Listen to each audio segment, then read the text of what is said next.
Hey, this is Eric. I'm here at Sweetwater and we're doing a little guitar lesson thing. And what I wanted to talk about today is the relationship of notes with each other.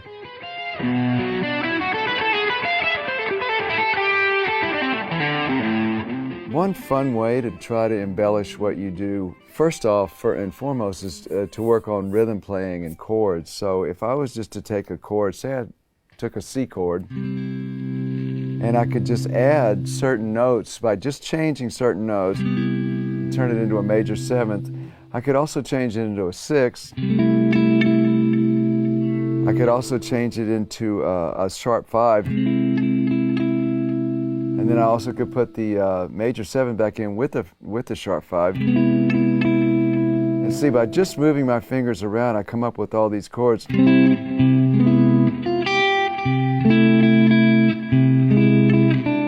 It just comes from a C chord. You can do that with any kind of chord. You can start off with just a D.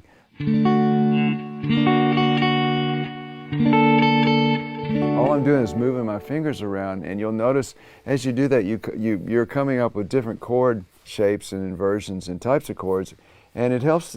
I like to do that because I end up stumbling upon chords that you normally would not do on guitar. You know, like say this, I like this chord. And I might not think of that chord if I just read it out of a book. And it's just from like kind of experimenting around. And it also helps develop the ear just by changing notes. And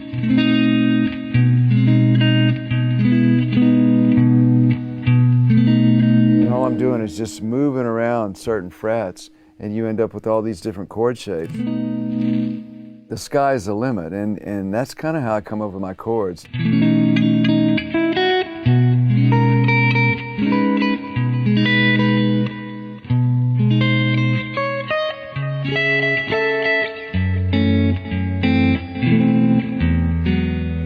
And to me that's important because the rhythm guitar is the basis of everything you're going to do. From that, if I was to play this chord, you know, it would give me a chance to play a lead line. I'm just taking the notes out of the chord. So if I start changing the chord a little bit,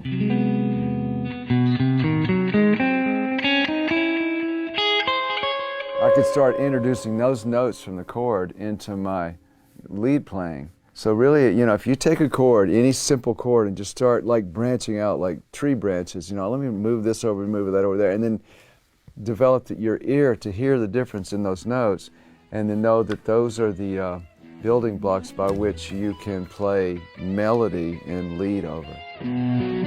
Hope that helps a little bit.